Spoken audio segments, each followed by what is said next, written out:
Media icon Ryan Ermanni, University of Michigan great Braylon Edwards, and of course, Maz are about to take over on Woodward Sports. Every day, 2 to 4 p.m., it's the best Detroit sports talk on Detroit's best sports network, Woodward Sports.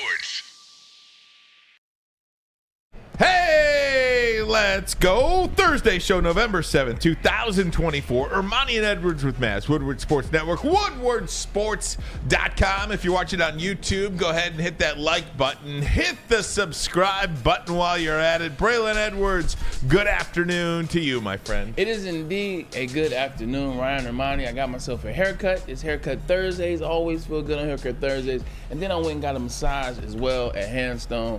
Well, you know, we don't need no. Oh, no kidding. Yeah. That's where I go. You go to Handstone too? Yeah. Okay, they got a bunch of different ones around the city. What you going to want, Grosse Pointe? Yeah. Okay. Absolutely. I go to the one on Northwestern and Farmington Hills. But self-care Thursdays, if you will. Ooh, I love it.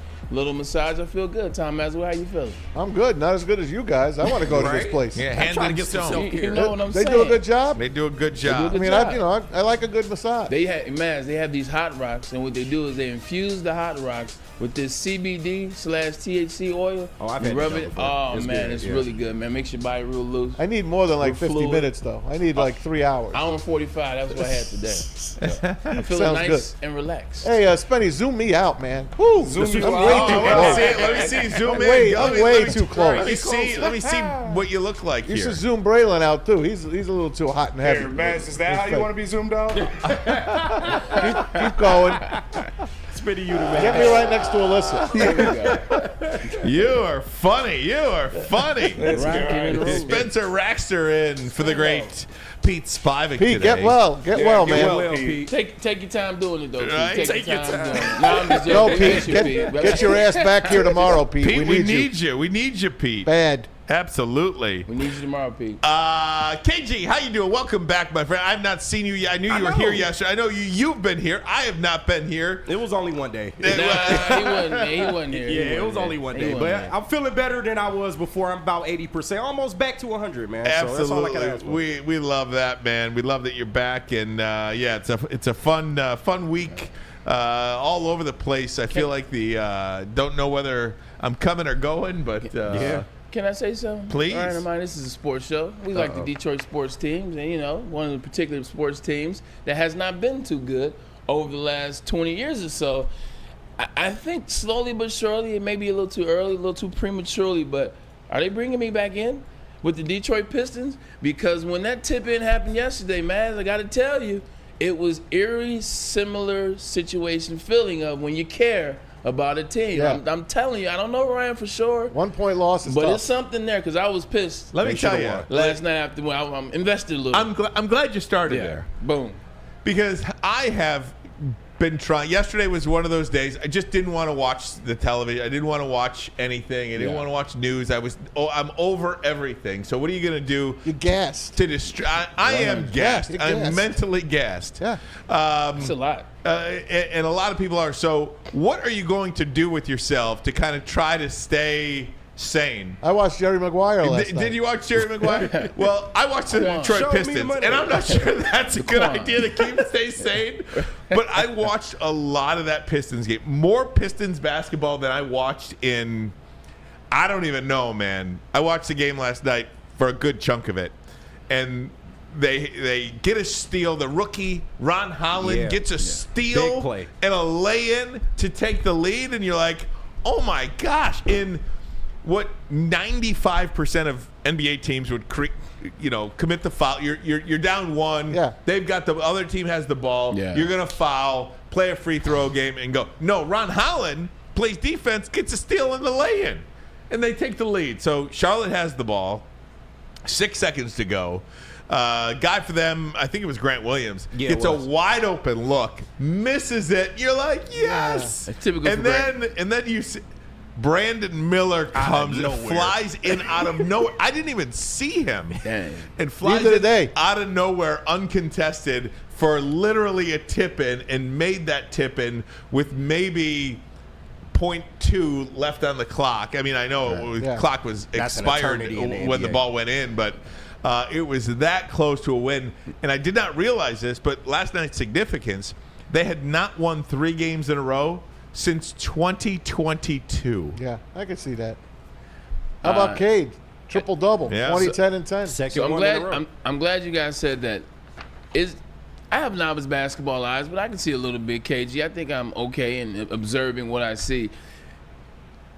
The game for Cade Cunningham for me is to tell the two things. It was the first 3 quarters, and then there's the fourth quarter. You look at the fourth quarter, no fourth quarter points by him. 15 by LaMelo Ball helped close that game out, helped get them closer.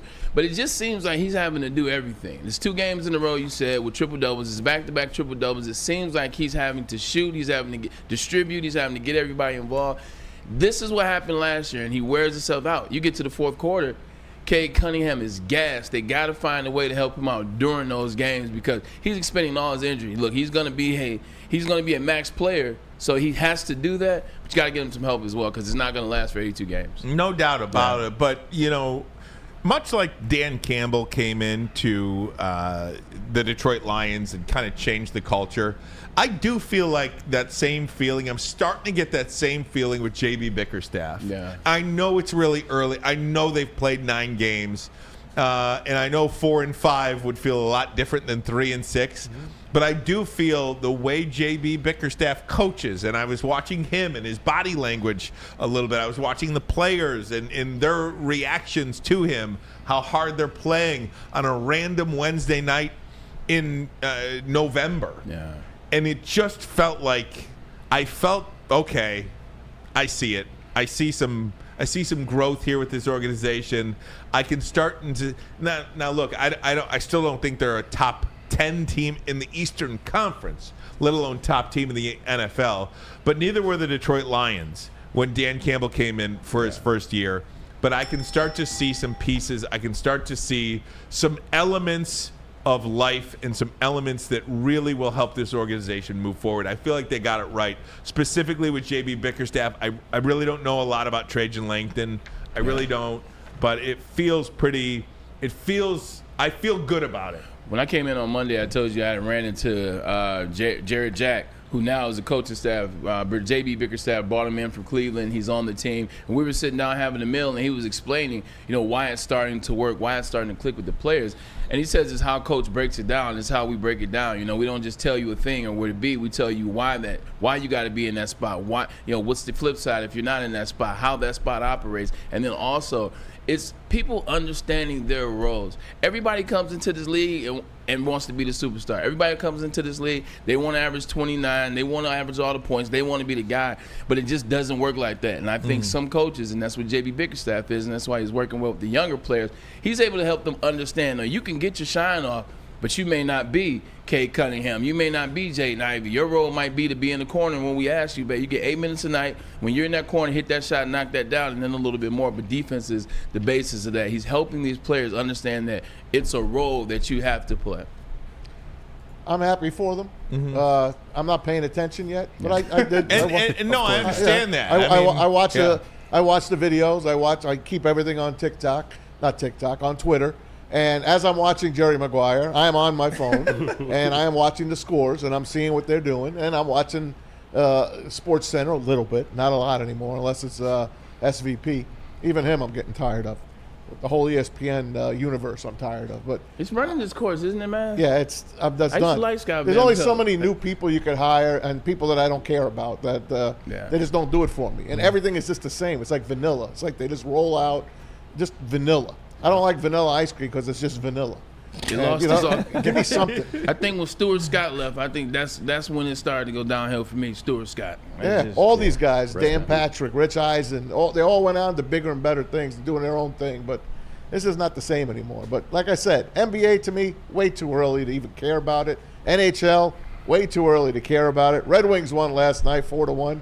Against the Blackhawks. They were on national TV on TNT. Terrible. What are they? One they game. Suck too. They're one game over 500. 5. Yeah, they're one game over 500. So they're so bad. That's what you got, man. You got 2 teams. Oh, I got dates for you guys. If you guys want to go to that Red Wings game, it's December 23rd or December 27th. Those are my 2 dates that they thrown out to me to ring-a-ling-ling the bell. What days of the week is that? Sweet, Guaranteed they're Thursdays. Let's take a look at the schedule. Well, no, it's 23rd and 27th, so that's That would be a Monday and a Friday. Ooh, book the 23rd. That's Festivus. Let's go. Festivus, it is. Monday? Yeah. I told him Monday. What do you think, Ryan? Yeah, I got to see on that one. It's so close to Christmas. Yeah, I got two little ones. So, I mean, that could be like, that could be a Polar Express night for me. Ryan. That could be a Polar Y'all got an Express. audio guy that can take his spot. It I'm could just be a saying. Polar sure, Express yeah, night. I'm just saying. All right, you're out. Again. You're out. I Just get have back to to get me. back to you on that, but I'd love to do that. actually. Festivus it is. Pistons are more fun to watch than Red Wings, I'll tell you that. Well, the Red, it's so disappointing in the Red Wings. It's boring. Really don't. It's just, I forget you over in that. Boring. That's the word, Spenny. That's the word I've been looking for with the Lions or with the Red Wings. Just boring. They don't do anything. They don't run their offense at all. The only time they're scoring goals is on tip-ins or breakaways. They can't stay in the offensive zone. It's pathetic, honestly. I'm already calling for Newsy. I don't know if we want to get into that, but you got Stallions up there. Like, they might be a little old Stallions, but you got some guys in that offense that could make something happen. It's just ugly to watch them play out there. You want to keep the head coach? No. Neither do I. Nah. I don't want to keep Uncle Fester. No. DeLong's not it. He hasn't been in for a while. You know, I think they've been giving him chance after chance That's after chance. Stevie's guy, right, from Tampa. It is, but sometimes your guy ain't the guy. It's a fact. That Like I is said, the I thing. think both sports start way too early. Yeah. Who's paying attention to that, really? Who could really pour themselves into those games when you got football going on 4 days a week, Spenny's 5 raising days a his week? hand over there. All right, said, I'm Spenny. truly That's why they pissed. do it for you then, Do Spenny. you, one more thing before we get to the Lions. I was watching a little Maction last night. As well. Northern Illinois. How in the world did they go to Notre Dame and beat Notre Dame? That was their Super Bowl. I almost feel like something was a little funny because I watched them play. You think Notre Dame wanted to lose to Northern Illinois? Something was off. Man's called this guy. I mean, I'm not insinuating anything, but it feels like I've never seen. Why? Who'd they lose to last night? No, they won. They lost like 4 in a row before they beat Western Michigan. Really? Yeah, they're like 5-4. Jeez. They beat Western Michigan You think last they would night. be the kings of the MAC after that? Yeah, you would think that. At the end of the day, sometimes you just don't get up. Sometimes you just don't, for whatever the reason is, you're playing down to the level of your competition. Northern Illinois went in on that day, and they gave everything they had, and they played the best game that they're going to play this season and maybe for seasons to come. Sometimes you're a big school, it's like, I'm good. They get ahead 7, score a random touchdown, and you're like, it's not that big of a deal. And then you start to look, and slowly but surely, you can't pick yourself out of this hole. We saw that play out in Ann Arbor before. Like, I remember watching that Appalachian State game, wondering, what the hell is this? Don't get me wrong, they had one really good player, Ermanni Edwards, who ended up getting drafted by the Carolina Panthers. They weren't better than Michigan. And, yes, that Michigan team. Michigan still had hella second-round draft picks, had 1 first-round draft pick in that team. Michigan just tried to wake up too late, and the momentum was gone. Listen, man, playing on a Tuesday or a Wednesday night after you played on the weekend already, I mean, how do you expect the team to be ready? No, I understand. I mean, I'm just saying they lost 4 games after they beat Notre Dame. I get it. I get it. I mean, that's my only. I know, but I don't know. Action on Tuesday and Wednesday. I'm sorry. Yeah. I'm not tuning it on. No. Well, they had Central Michigan on Tuesday and Western Michigan on Wednesday. Yeah. You get the directional schools. Shout out Pete's Bowling Green Falcons, man. Yeah. Yeah, there you They're go. a good team, Shout man. out Pete. Shout out They Bowling do nothing Green. when I bet on them, but they're a good team. I can never get the freaking over with them dudes, man. Hey, I got to do a rest in peace to Kirk Herbstreit's dog, Ben. Oh, yeah. Ben passed away today. Had cancer. He's been hurting the last month or so. You know what? I thought it was a cute story. I loved it. I know Raya kind of got on your nerves. I feel bad but now. it got on your nerves because the dog is right there on top of him doing the games. I don't know. I feel bad. I feel bad now that the dog has crossed over the rainbow bridge. Yes. And I feel bad now that I know that the dog was sick all along. Yeah. But yeah, when I was just watching a random dog, I thought it was like a little self-important. Why can Kirk Herbstreit bring his dog? Why you gotta be a dog hater? I'm not a dog I hater. think you are. But I'm just. Let's take a vote right now. Smitty, is he a dog hater? I'm an equal opportunity kind of guy. If you allow Kirk Herbstreit, and again, all circumstances change now that I know the circumstances, but at the time I'm thinking to myself, if Kirk Herbstreit wants to bring his dog, what prevents the guy that's the technical director in the booth from bringing his dog? Why Right. can't he? I get it. Why can't Reese Davis bring his dog? He might have. Why can't the production assistant who's running to get Kirk Herbstreit's coffee bring her dog? Yeah. Dog. She didn't want to leave her dog home. I get it. If it buddy. was Desmond Howard's dog, it wouldn't have died. I'm just saying. The Michigan games, man. That's terrible. Rest in peace, Ben. Rest in peace, Ben. We appreciate it. We apologize It's for just a Braylon. little fun. Relax. Now, Peter, come on. Like I've done Peter commercials when I was with the Jets. Leave me alone. Leave me alone. He did a PETA commercial. I That's did. good. I'm glad about that. That's great. I'm gonna find a picture. Fletch Lives Daily says Ryan jinxed the dog. I jinxed it. That might be true because last time I heard about the dog is when you went on your rant. Dog is from Ohio. Oh, now you want to join? the dog can get it deep. No, he's from Nashville. They live in Oh, Nashville. they do. Oh, Yeah. He had to move from Ohio because Right. they were hating on I him, know. those Buckeye I know. fans. All right, guys, let's get into some Lions talk. Rest in peace, Ben. And I mean, that sucks. I lost a dog a year ago. Yeah. It's tough. You know, it's Little Reese. Little Reese. Remember Little Reese, Maz? How do I forget Little Reese? As she woke me up every single night, wouldn't leave me alone when I dog sat. Maz would help out with the dog, and his girls would watch the dog. for Yeah, us. they'd watch him. Yeah. Yeah. My girls were dog sitting. Yeah. You're looking at your girls right here. I was the one that was dog sitting. Jeter loved her, though. Yeah, Jeter loved loved her. Little Reese. Guys, let's talk Lions and Texans. Lions on the road. Something's going to give this week because the Lions are unbeaten at home. The Texans are unbeaten at home. And the Lions come in, and Braylon, you made a great point about this when we were talking about this earlier. The Lions have never won 5 straight road games in a single season. They have an opportunity to do that on Sunday Night Football against the Texans. If you want to be a really good team in this league, you got to win on the road. You got to win on the road. You got to win on the road. When I was with the Browns in 2007, yeah, we had 10 wins.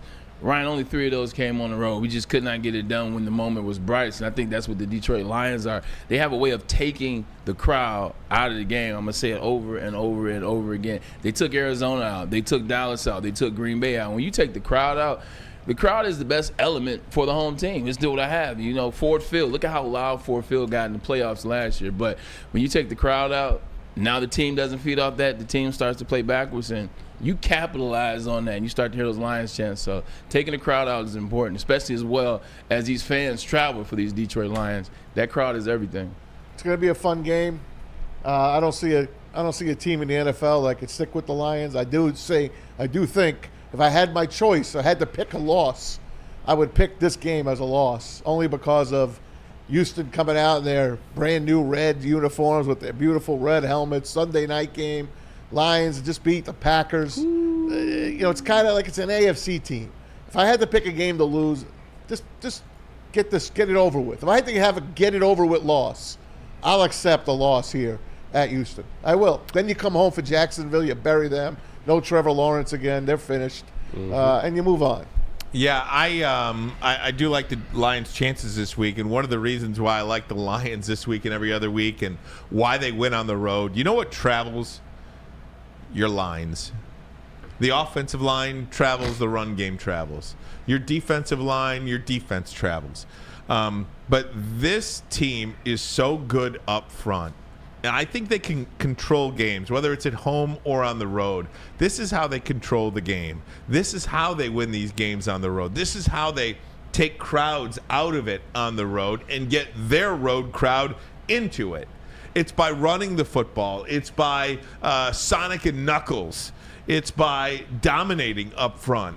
It's by getting pressure on the opposing quarterback. That's what this team does well, and I think that this is another opportunity for the offensive line for the Detroit Lions to really hammer home that defensive line and really set the tempo up front. Spinny, I'm glad you're doing the show with you. We get a chance to get a new voice and ask you some things about it. Like, why is Jahmyr Gibbs and David Montgomery so successful? I mean, we watch the Baldy breakdowns, but they just seem to be so successful whenever they come in. Like, they're figuring it out.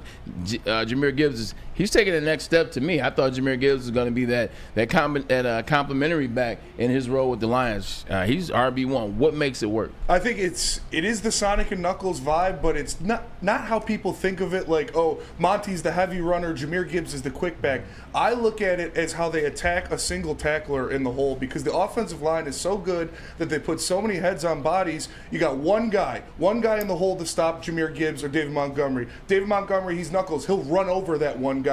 Jahmyr Gibbs, his body control and the way he can contort through spaces in the lines to make that one guy miss and then break it is huge. Both of them are extremely tough to tackle with one person, and the Lions do so well of matching head on head that it ends up to be Jahmyr Gibbs versus a linebacker, and the best man normally wins. If the Lions play the Kansas City Chiefs right now, neutral site, who do you believe is winning that game and why? I believe the Detroit Lions win that game. I believe the Kansas City Chiefs have played an inferior schedule so far this year. You know, Patrick Mahomes has shown he's mortal. You know, he bleeds. He's a man too. And the way he's turning the ball over with the guys we got in the back, I believe Kerby Joseph or Brian Branch will get their hands on one of those passes from Patrick Mahomes. I like it. And, you know, Spenny brings up the guys in the back. Is there a better duo at safety than Kerby Joseph and Brian Branch defensively? I don't think there's a better duo. There might be a better safety in the league, but I don't know if there's a better duo than those two back there. And anytime you have two safeties that can absolutely dominate, that are absolute ball hawks, like those two guys are, man, you got a chance to make a play, a significant game-changing play each and every time you touch the football. When we played against the Seattle, so this is before I played with Seattle. This is when I was the 49ers and we were playing against Seattle. They had Earl Thomas and they had Cam. It was Cam tough. Chancellor? Bam Bam Cam. Like, and I was at the game where he laid out Vernon Davis, by the way. And Vernon, I was at that game. I was like, God. Anyway, but when you play against them, the problem is they have so much range. Like, even though Cam was super physical, Cam was fast, and Cam was able to cover a lot of the field, and they're smart and they're cerebral. Then once you get them playing together for a while, by year 3-4 together, Cam Chancellor and Earl Thomas were amazing. They played in sync, and they covered a lot of range of field. I think that's what you see out of Brian Branch and Kerby Smart as well. I mean, yeah, Kerby Joseph as Georgia coach. Kerby Joseph as well. They cover a lot of range on that field. You see them in places that you're like, dang, how did they get to that spot? They cover a lot. They're starting to play real well together. Guys, let me get to one of the big storylines this week. The Lions will get back Jameson Williams after a 2-game suspension. J-Mo is back. He spoke with the media yesterday. Here's some of what he had to say to the Detroit media. A lot, playing under him, and we've been through, like, we bumped heads in certain situations, but now, like, I see that he's, like, faith in me, and he understands, like, what happened and things like that. So, it's big to me, him having faith in me and being along with me in those situations, Okay, so I asked Dan this. What do you learn from having to sit out the last 2 weeks? What does that sort of teach you? What have I learned? Just to be smarter, I guess, move smarter, be a bigger person in certain situations and things like that. So I would say those would be the main 2 things. Is there anything that you can address about the suspension itself? What happened? How did it happen? Why you decided not to fight? I don't really want to address those type of things. It's all on the internet and things like that. So I figure like people already have their own type of view and stuff like that. But I'm just stay away from talking about those things. So that was J-Mo yesterday at his locker, and still we don't know what it was. Will we ever? Yeah, probably not. If they haven't told you by now, they'll probably keep this information very close to the chest. Look, you know me, I'm the biggest J-Mo defender. I've always defended J-Mo. I've argued Anson. I've argued anyone in this chair. I defend number 9. But I'm watching him at this press conference, and I didn't like the body language. And I know, Ryan, you're one that picks up on body language. You pick up on what you see. It didn't seem like there was anything being learned, which makes me think, is this something even a big deal? Or is this an individual situation where he's like, oh, I got through this situation. I got through last situation. I know I'm going to be okay. I don't know. The body language for me is just off. And maybe I'm reading too much into it. But they asked me, said, what do you think? Oh, well, I mean, I guess. And they asked me, what did he learn? Oh, well, I guess I learned to make smart. It just didn't seem like this is the 4th time for me, which I've messed up. Like, I'm coming to this podium, I'm coming to situations, I'm like, look, I got to stop effing up. You know, I've learned that I'm hurting my team, I'm a distraction, like, this isn't where we're supposed to go, we're focusing on a Super Bowl run, and yet and still I got to sit here and answer questions and deal with this, and they have to answer questions on my behalf. So I've learned I got to tighten my you-know-what up, and I got to get together. That's the body language on year 3, when this is your 3rd or 4th offense. No matter how minor those offenses are, they hurt the team and they are a distraction. Got to tighten that body language up. He didn't really have to answer for the guns yet. No. Well, that might come down the line. So they basically asked him, how'd you feel about Dan Campbell welcoming you back? And he's like, well, yeah, I'm glad he's always got my back, blah, blah, blah. Well, what have you learned the last couple of weeks? What have you learned? Well, I learned I got to be, a little smarter. I got to be a little smarter. Okay, can you tell us about the suspension? What was it that you got? Well, I can't really talk about it, blah, blah, blah. So in other words, nothing's really changed. In the last 2 weeks, they haven't needed him, thankfully. They put 50 up on Tennessee, and they throttled the Packers last week. They didn't need him. But now they're going to need him again. You got a Houston team here, pretty good defense, pretty damn good defense. I know they're banged up a little bit. But when he's in the game, they got to put a body on him or two. And that opens it up for everybody. It could be a big Sam Laporta game you might be looking at here this weekend against the Texans. He still hasn't answered for the guns yet. So when the NFL wraps their head around that charge, because let's face it, the guys in Detroit let him go. So the Detroit police got to answer for that. And then once they do, then the NFL will make their mark. He could be in for another suspension. So some thoughts as you both are talking. A couple of things. One, whether it's he should or shouldn't be, he's very immature, and that's okay. Like, he's just an immature, and I say this with all due respect, he's an immature 22, 23-year-old kid. Is he 23 years old even? And I know, well, he's a professional, and to whom much is given, much is expected, and I get all that. I understand that. I just think back to when I was 23 years old and some of the stuff that I was doing. And would I be able to handle any of this?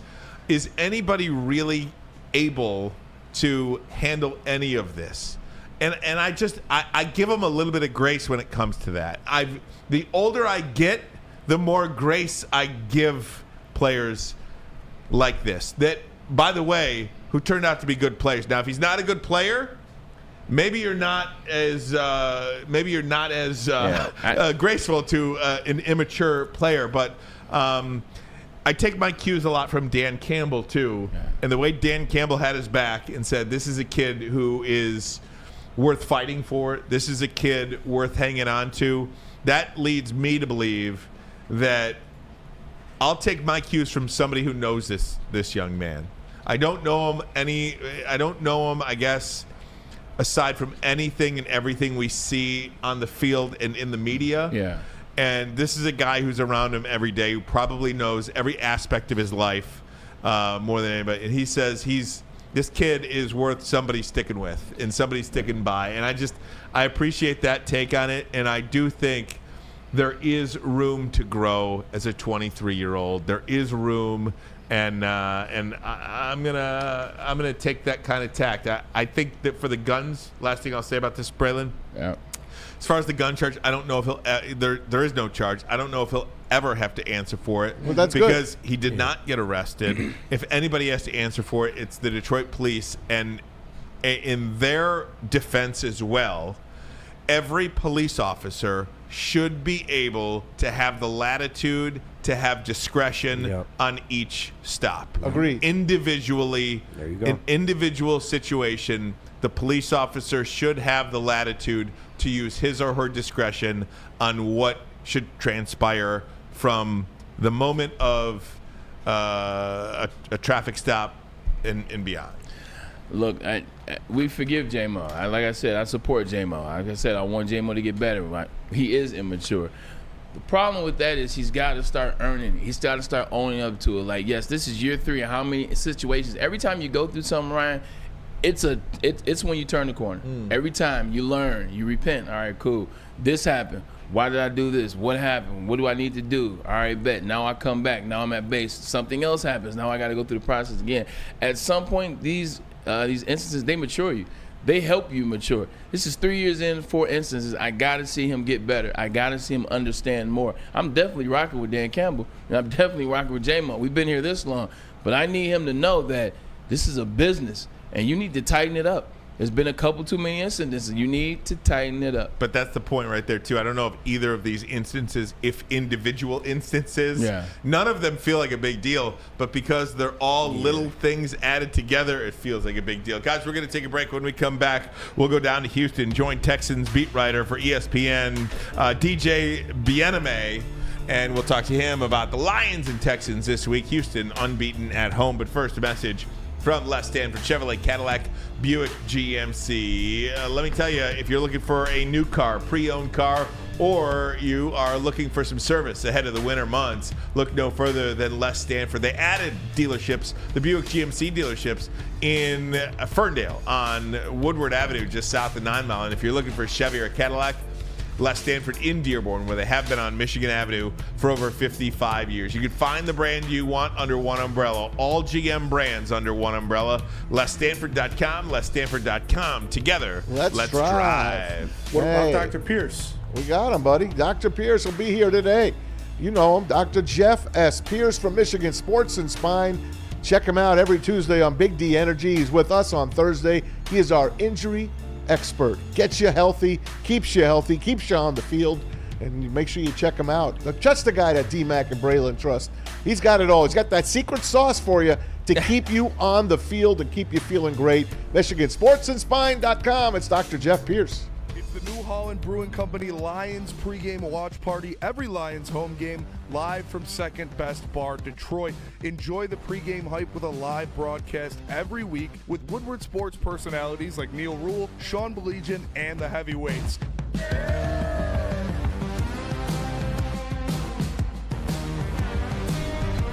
Brought to you in part by Sabbath Coffee and Les Stanford Automotive. Great drinks like Tullamore Dew Irish Whiskey, Tangerine Space Machine, Taller Long Drink, great environment, and even better food. It's the New Holland Brewing Company Lions pregame watch party live from Second Best Bar, Detroit. Brought to you in part by Sabbath Coffee Roasters and Les Stanford Automotive. Come get some. Stop searching for a vehicle and start finding one. Les Stanford Chevrolet Cadillac makes it easy. We harness the power of multiple dealerships and own the biggest selection of GM brands in the area to get you the car you need. With the Les Stanford Group, you'll have access to 4 different dealerships, providing you with more makes, more models, and more choices. We're connected to more than 1,000 vehicles, and with so many high-quality CPO vehicles available, you'll find new car quality at pre-owned prices. You can start and end your search at LesStanford.com today. It's bear hunting season, and Dan Campbell is hungry for some kneecaps. If you can just get a hold of them and you start dragging their ass out to the deep, dark abyss, you can drown them. The Kings of the North are back for another year of the brand new Lions. Make sure you're locked in to Detroit's #1 sports network for all the news and info on your Detroit Lions. Woodward Sports, let's go. Second best bar in Detroit, 42 Watson Street. I personally think it is the best. Watson. And I know they have the best chicken sandwich in the city there at Second Best. So go try it. It's a perfect spot for before a game. You're looking to hang out pregame a little bit. 42 Watson Street. They got the Tullamore Dew. They got anything else you can need. Second Best is the place to be. And right before you tune in to the watch party, how about you grab some of that New Holland Tangerine Space Machine? It is the best IPA out there, out of this world flavor, and we mean literally. This is the official beer of outer space, y'all. Didn't know if y'all know that or not. Shout out Neil Armstrong. But grab yourself a can of this intergalactic hazy goodness brewed right here in the great state of Michigan by New Holland Brewing Company. It's smooth and juicy with the refreshing crushability. Take your taste buds to the moon with Tangerine Space Machine. Look, I think our guys are pretty good about, they trust us enough to know, like, if we're making a move or not making a move, it's for the best of the team. Like, they know where we're at. The core of this team, I mean, we've been together 4 years, and so I think they're good with, hey, man, if we're bringing somebody in, we need him, he's going to fit. If not, then we're good with what we got, and these are our guys, and we go to war. So, I know they'll embrace Za'Darius. He's going to fit into what we are, what we do. I know that. The guys are going to love him, and I think it's going to be a good fit. And that was Dan Campbell talking about the players and how they will react to Za'Darius Smith. And I think he said what a lot of people feel like here, too, just as fans or media or anybody. He said if we make a deal or we don't make a deal, the players understand that we're just trying to do what's best for the team. And this player, Za'Darius Smith, is going to fit in great. If there is a player to get traded to, I would envision that the Detroit Lions are at the top of the list when it comes to being able to fit in. Braylon, you were traded. You've joined new teams. What is the number one issue, if any, or the number one challenge, not issue, the number one challenge in joining a team mid-season? Something that you've experienced. Just getting into your rhythm. I think, by mid-season, you've already got a rhythm going. Like, you know what time you're getting up. You know what time you're getting to the facility. You know who you're talking to, who you're cracking the jokes with, how you're going to get your film study in, when you're going to do that after work, little things here. It's just a rhythm. Once you get into a good rhythm, regimentation is everything, and that's how you start to have success in professional sports. So I think it's just about getting back into your rhythm. He's on a team that wants him. The Detroit Lions want him, make no bones about that. Dan Campbell has welcomed him with open arms. I think the team understands that anybody that Dan and Brad were going to bring in, we're bringing them in to fit. This is a player that we believe can fit into what you guys have created in this locker room. So I think the fit will be there. It's just about getting into his rhythm. What time is he getting up? How far is he going to stay from the facility? His friends, his circle, his group. Who's he going to study with? That is the only thing. Other than that, he'll be good. This is a perfect fit. Do you remember? Oh, sorry. Do you remember? Was there any interactions from when you got traded to the Jets from the Browns? Was there that first teammate that was there to welcome you? Was there that first moment where you're like, okay, I feel pretty welcome here? Was there a player that did that for you? No. And if so, I'd love to hear it. If not, who do you think that player might be on the Detroit Lions to do that? It's funny. So I've done that for a player, and someone did that for me. I'll start with who did it for me. When I got to the Jets, Bart Scott had just got to the Jets here. He just paid him the linebacker. Well, you know where Bart's from. Detroit. Bart's from Detroit. I've known Bart since I was in maybe middle school, so I had a good relationship with him. So he came in as soon as I came in front of everybody. He's the mouth. He's can't wait. That's him. He just cracked the joke. He was like, man, I'm some big-ass Steve Harvey pants. And everybody laughed. And once I laughed, they were like, okay, cool. He doesn't take himself too serious. He's here to rock and roll, and he broke the ice. I did it for Big Baby, Maz. Big Baby Sean Rogers came from. So I used to hang out with Big Baby and Charles Rogers all the time when I was back home. That's a trio. Damn. That's a trio. You talking about small Americans right there. But I used to hang out with those guys when we hang out downtown Detroit. We became friends. And so when he was thinking about coming to Cleveland, he was like, man, come on, man. Like, I ain't trying to come to where, come on, B. I ain't trying to come where it's like Detroit. I was like, man, look, we building something here. Come out here, man. I got your back. So when he signed, took him out, welcomed him in. Big Baby is a big presence. So he's then you were like, I'm out. You were telling me he was practicing catching the ball, right? Yeah, wasn't he like one hand and catching in the back of the end zone? I've never seen an athlete. Everybody has a story like that about an athlete or a player that played. Like, you just like, man, I couldn't believe the things they could do. He had a lot of talent. Sean Rogers was different. Because you're talking about at this time, Sean was still 6'5.5", but 370. Wow. Off season, Sean like to, I love you. I love you, Big Baby. But Sean like to get in with them burgers in the off season. So Sean sitting around 375, 380, and we were playing at Baldwin Wallace. I never forget it, man. He's doing like back dunks. He was easy, 2-foot vert, killing. Like, I'm not gonna lie and say windmill, but anyway, I told the coaches we start doing goal line drill. 2-point plays. Yeah. One hand catches over the shoulder. He look better than Vrabel. Boy, he could have been spectacular had he really honed his craft. He could have been excellent. But you know what? That goes to show, Ryan, and I'll let you get it back. My apologies for hijacking the show. You're good, dude. I asked you a question. You always talk about right place. It's not about when you go. It's about where you go. Sean Rogers was one of the best defensive tackles that ever come out of Texas, and he went to 2 losing franchises. He went to the Detroit Lions of that era, and then he goes to the Cleveland Browns, arguably 1 and 2. Right. Like, it destroys your psyche when you're bad coaching, bad front office, bad ownership. They don't care about the team. And you see other players that don't. They check out, so now you check out. And then you go to another franchise that does that as well. How could you? Well, it's just to put it in simpler terms. Would you rather go 3 to the Cleveland Browns or 27 to the Tampa Bay Bucks? Yeah. You know what I mean? Sign me up for the Bucks. Right. Yeah. Even though you probably cost yourself millions on the front end, your production will make that money back because you're going to a much better team, I would think. Side note, just to answer that question, I'm always going to stay at 3. It was more cheese at 3. Well, that's right. Yeah. Talking about Za'Darius Smith here, more from Dan Campbell, just talking about everybody says, all the same things about this. This is a really good fit for this locker room. How do you tell how good of a fit he is? Like, do you know him well? Do you talk to other people, other coaches? Like, why are you so confident he's definitely a fit? Yeah, I've got enough, I think, people that speak highly of him that I know, players and coaches, and they all say the same thing about him. Team guy, hard worker, tough, loves the game. And then you watch the film, and it backs it up. So I can't imagine that all of those guys would lie to me. Hey, guys have reputations around the league, both good and bad. And, one of the questions that I had about Za'Darius Smith, and still have about Za'Darius Smith, although fewer questions the more you get to know about him, is how is this really, really good player been on 4 teams? 4 teams decided to let him go. Why? I still cannot grasp that type of question.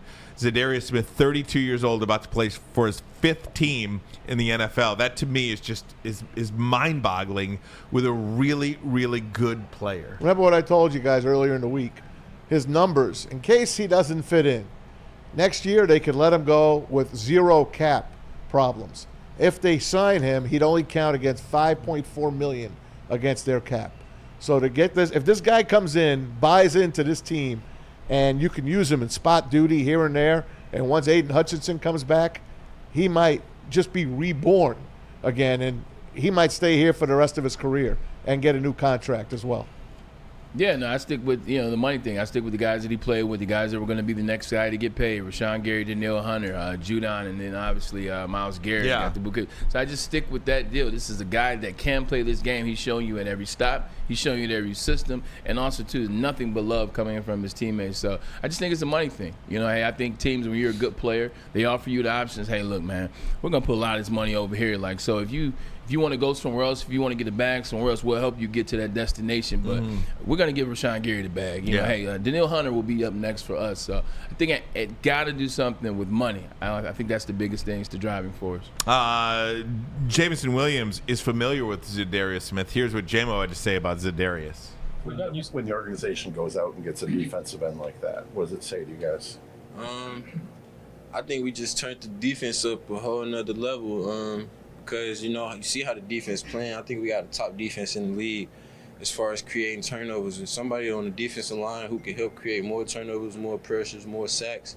I'm looking forward to watching them play. I know a lot of people from playing. I used to play Madden a lot, so I know a lot of people in the NFL from playing Madden. And he used to be a problem on the Madden game. So I'm really praying that he come in and help us a lot. I know he will, but I'm just praying that we turn the defense up just a whole another level, even though it's already up. But I know what he can do, and I know the plays he can make, the wreckage he could create on the D line to an offensive lineman, to a quarterback, and things like that. So it's big.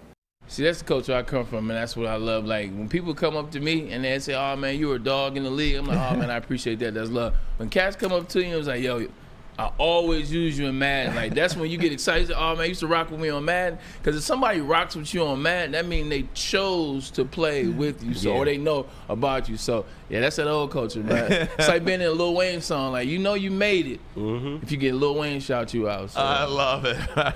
Josh Paschal is going to play opposite. Josh Paschal, interesting story this week too. We'll talk to Dr. Pierce about that in hour number 2.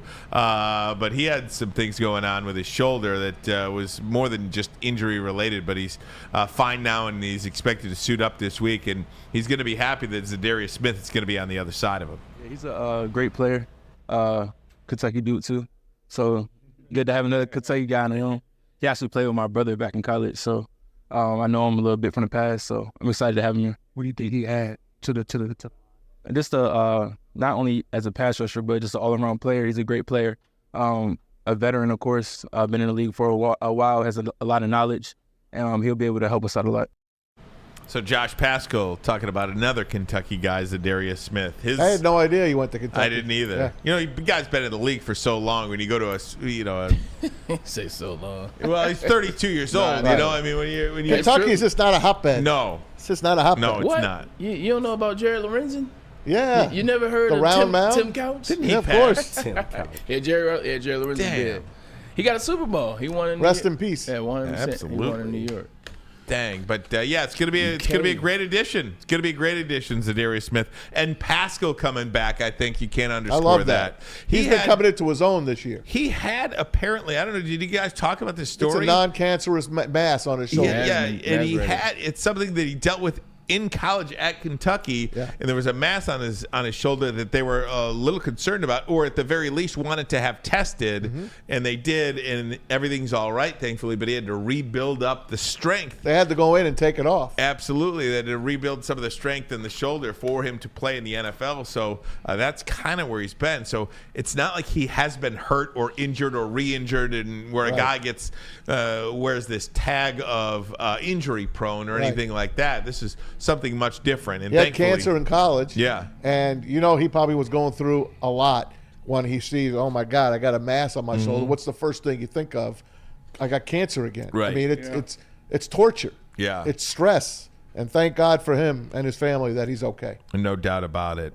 I'll tell you one guy that's happy to have Josh Paschal back and Za'Darius Smith on the Lions defense is Aaron Glenn. Dan Campbell talked about Aaron Glenn and how great he's been so far this season. Glenn, this is a homecoming for Aaron Glenn. I was wondering if you could just talk about the type of person and coach he is that you know that's made him so successful. Yeah, I mean, there's a number of things. First of all, he's salt of the earth. He's an unbelievable human being. You know, he's a man of high character. He's a grinder. I mean, nobody works harder or longer than he does. He's a student of the game, you know, for a guy that has learned so much. He wants to learn more and more. I mean, he's just constantly looking up better ways to do things, other ideas. You know, I think he's, you know, he's strategic. You know, the things that we go into the game with to attack opponents, I think it's some of the best in the league, man. And then when you start losing a couple of pieces here and there, and now you're still trying to attack them, but you've got to use what you have on the roster, I think he does an outstanding job. You know, he doesn't have bad days. You know, he's not one of these guys. I mean, he doesn't mean he didn't get, you know, he can get pissed off. I mean, believe me. But he's a fiery guy. But he is, and he just doesn't live like that, man. Everything is, hey, you tell me what it is, you tell me what we got, we're going to make it work. And we're going to make the most of it, and we'll be good. And, you know, he's just positive, upbeat, grinder. You know, I mean, I can't say enough great words about him, you know. Everybody respects him. And those guys play hard for him. Not only do they play hard for him, there's just so much production. I saw a stat earlier today when I was going through some of the Lions game notes. You ready for this one? They've played 8 games this season. They have given up 0 touchdowns and only allowed 2 field goals in the final 2 minutes of each half. In the final 2 minutes of the first half and the final 2 minutes of the second half of the game, they just simply do not give up points at the end of each half. That's where most points are scored almost, is in the final 2 minutes of each half. It is remarkable what those guys are doing defensively. Yeah, it's championship football. You know, Aaron Glenn has those guys playing, man. They understand that they have to win that 2 minutes, man. When you win that 2 minutes, you usually win the game, and you go into half with that momentum, and you close the games. That's what we talked about. They're taking a lot of these road opponents, man. You're taking them out of the game early on, so then you only have to deal with this potential of coming back. And then that allows the defense, they start to play confidence. They start to take chances. That's when you start to see late interceptions. That's when you start to see sacks and things of that nature. Taking those chances because they're playing from an ahead pace, so it's comfortable. It's just one of the most incredible things I've seen. In the team, they've given up 6 points in the final 2 minutes of each half. The next closest team is more than double digits behind them. Wow. Everyone's behind them. They're setting new records every week. And the completions to incompletions, the touchdowns to incompletions is beyond what it is. What is it, 29 to 28 now? 29 touchdowns to 28 incompletions. It's unheard of. Everyone in sports is talking about the Detroit Lions. Every football show is bringing up the Detroit Lions. Dan Orlovsky broke them down earlier on ESPN. I love hearing Dan talk about them. You know, they're near and dear to his heart, obviously, and we love Dan. But there's so many shows. Brian Baldinger went on Sirius Satellite the other day, and he talked about the Lions. And we know how much Baldy's breakdowns. He breaks down the Lions probably 5 plays a week. It's just great to see, considering as you were growing up, you heard nothing about this team. They were an absolute zero of a franchise. And here they are as one of the best franchises being mentioned with the Super Bowl champion Kansas City Chiefs as a top 2 team. Pretty damn good. It is pretty damn good, and it's pretty cool just what they've become. And it's like they like each other, too. You know, Brian Branch and Kerby Joseph, these guys love being around each other. Here's what Brian Branch had to say about playing alongside Kerby Joseph and being among the best in the league. What's the reaction when 20 seconds on this one? Good, and we got the phone call right after it. Safety duo in the NFL right now. Oh, that means a lot. It shows how much hard work that we put in, but we know that this is only like the beginning, and we just got to keep on going to prove, you know, not only to everybody, but to ourselves that we are who we say we are. And each week they go out and try to prove that they are who they say they are. And many people around the league believe that they are the best team in the NFL, if not the second best team in the NFL behind the Kansas City Chiefs. Lions, a 3.5-point favorite this week when they hit the road to face the Texans in Houston. Let's bring in ESPN Texans beat writer DJ Biename. DJ, thanks so much for the time, my friend. We appreciate it. Thanks, DJ. Hey, thanks for having me on. You got the name right. A lot of people mispronounce it, so shout out to you for getting it right. Oh, we appreciate it. I pride myself on getting names right. There you go. Because I have a last name that people have been pronouncing wrong for 20 years of my life, It's 25 Italian years in of my you, man. life. It's the Italian in me, absolutely. But DJ, this is a big game. I think for many of us here in Detroit, when the schedule came out, it felt like, and I think all 3 of us in our season predictions had a loss at Houston on Sunday night. This Texans team that will be on the field is not the one we expected in the beginning of the season with Nico Collins and Stephon Diggs out. It appears that Nico Collins is out anyway. What has this team been doing right for the past year and a half with C.J. Stroud and DeMeco Ryans? I would say, just building the right team around him, offense and defense. I know the numbers might not look great in terms of pass blocking, but last year they're a pretty good pass blocking unit in terms of giving CJ the time to throw while keeping him clean. I would say, getting him playmakers. Tank Dell last year as a rookie, even, last week against the Jets, he had over 100 yards. Obviously, the emergence of Nico Collins. And then on the defensive side, they're really big on premium, drafting in premium spots and investing at premium spots because they've really invested at DN. They got 2 top-flight DN type of guys. They got 2 pretty good corners. And that's, obviously they built from the front back. So they built a good team around here to where he doesn't have to always be Superman for them to win games.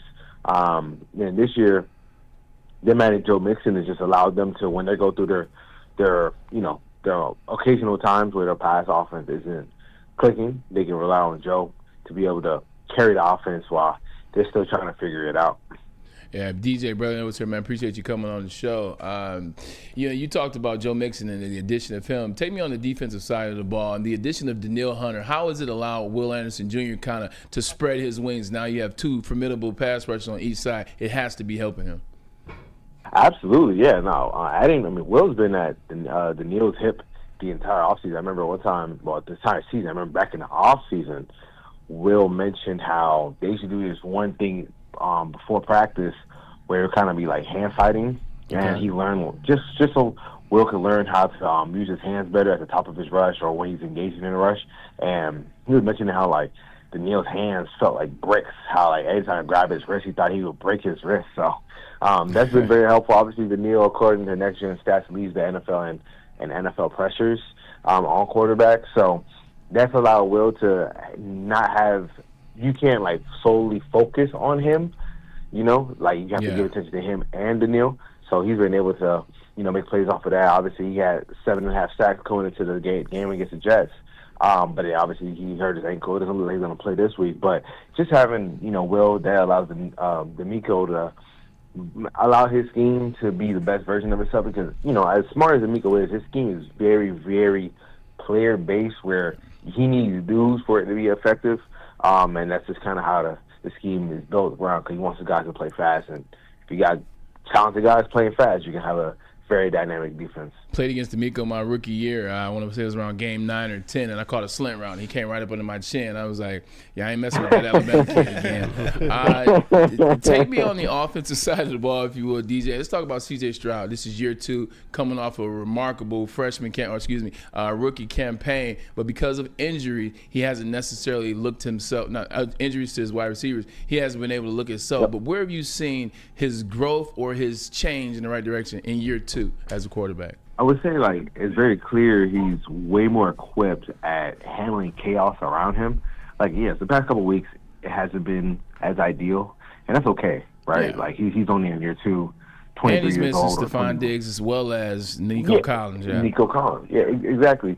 But there's been so many times this year when he had at least one of those guys where when there's a lot of chaos around, he's still able to maneuver and step up into the pocket and make throws from different arm angles to keep drives alive. Obviously, he's pretty good he's pretty good on third downs, even though he faces the most third and longs, 37 and longers across the entire NFL. So I would say last year, third downs where he wasn't as good. This year, he's been pretty good on third downs. They just have to do a better job of keeping him out of third and longs. But I would say that's the place where he's gotten better, which is being able to live in chaos, operate within chaos. Oh, and extending it. Now he got some wiggle to him now. He got some legitimate wiggle to him. So he's able to, keep plays alive and make, explosive things happen when there aren't much there. DJ, it's Maz. Thanks again for joining us today. I know you just got done with practice. How important has Joe Mixon been to this team? I mean, what an upgrade. He's reborn from leaving Cincinnati to come to Houston.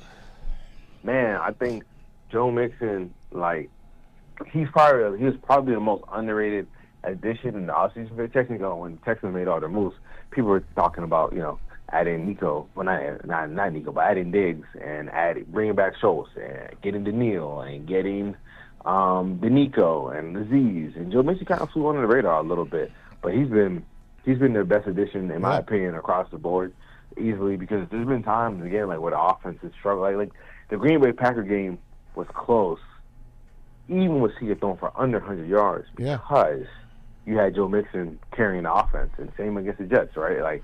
Their best drives were where Joe Mixon was being very, very effective. So I think that having Joe Mixon allows them to, one, lean into their identity under Bobby Slowick, because Bobby Slowick wants to be a run-first offense, and play off of that. And at least having Joe Mixon, that allows them to lean into the identity. Listen, the Lions come in as one of the best teams in the league. Would you consider this game the toughest game that Houston has had to face so far? Toughest game. I would say so. Mainly because this is the first team that I think they're playing that's complete across the board, where there isn't that many flaws. So I would say, easily, for sure. But because it's funny, their schedule hasn't really been that difficult. I think the toughest game they played is the Bills and the Packers. Yep. Yeah, it's those two. So this is for sure the team where it's they have very, very, very, very little holes, and they're healthy. That's another thing. They're healthy, but the Texans aren't healthy. Listen, man, I don't know if you were around a few Thanksgivings ago when the Houston Texans I was not, but I know what you're talking came about. into Ford Field, and they just laid out the Lions. And there was a picture of Mrs. Ford, Sheila Hamp, in the press box, in her owner's box, and she had her hands covering her face. And after that day, it all changed. She fired her head coach and then her general manager, and they bring in Dan Campbell and Brad Holmes, and the Lions are here 4 years later. Look where they've come from, the pits of hell to almost reaching heaven last year. It all started against the Texans. Right. Yeah, no, I wasn't on the beat yet, but I remember watching that game at my friend's house for Thanksgiving. I was at my friend's house in Atlanta. I remember watching that game, just being like so surprised how that game was so lopsided. Because the Texans weren't that good in that 2020 season anyway. I know. Hey, DJ, KG in the sound booth. Pleasure to talk to you. And I love the talent of C.J. Stroud, but we got to talk about that offensive line, man. I don't know what's been going on with them. It's a big part of their inconsistency so far this year. And last week he was sacked 8 times. Can you just speak to the depth of that offensive line and everything they've gone through so far this season? Yeah, I would say one of their biggest issues is they can't handle stunts and twists up front. You know, if you overload, I already know that the Lions are going to try this on Sunday. They're going to overload one side and then run a stunt where they're going to probably have one of the I guess most inside defensive tackle try to pick off the center, and then have the DM so the overload side just loop around and go right up the A gap. That's what they've been doing the entire year. That's what teams been doing, or other little stunts where they just play with the center or the left guard, play games there. That's what's been their biggest issue, because they can run block pretty effectively, right? Joe Mixon averaging over 100 rushing yards per game, right? You can't do that by himself if the O-line isn't doing their job. Yeah. So I would say that it's just really their interior play has disintegrated compared to last year. Because the tackles are pretty good. Laramie Tunsil is one of the best left tackles in the league. Titus is one of the more underrated right tackles in the league. So those tackle spot is fine. It's just the interior that's been such an issue throughout the entire season. But I would say against the Jets, like, it wasn't just the O-line. Like, I would say there was a lot of times where there was indecisiveness from Stroud, which led to him holding the ball, because he held the ball for 3.6 seconds, which in the NFL that's an eternity. And you're going to get hit and you're going to get sacked. There's some times where guys are getting beat. Other times where guys aren't getting open, right? So the Jets game was a combination of all 11 that weren't executing. So I think that it should be better this week, but I don't think it'll be better enough for them to get the win. Hey, DJ, Spencer here in the other booth. Appreciate you joining us. A lot of booths. The Detroit Lions have a lot of weapons you can throw at a defense, and they're getting a big one back in this game with Jameson Williams. I saw, the Houston Texans defensive backfield, Jeff Okudah on IR, Jimmy Ward a little banged up. The Lions are probably going to make a point to make Jameson Williams a factor in this game. How do you think the Texans are going to handle his speed out there? They probably. That's tough.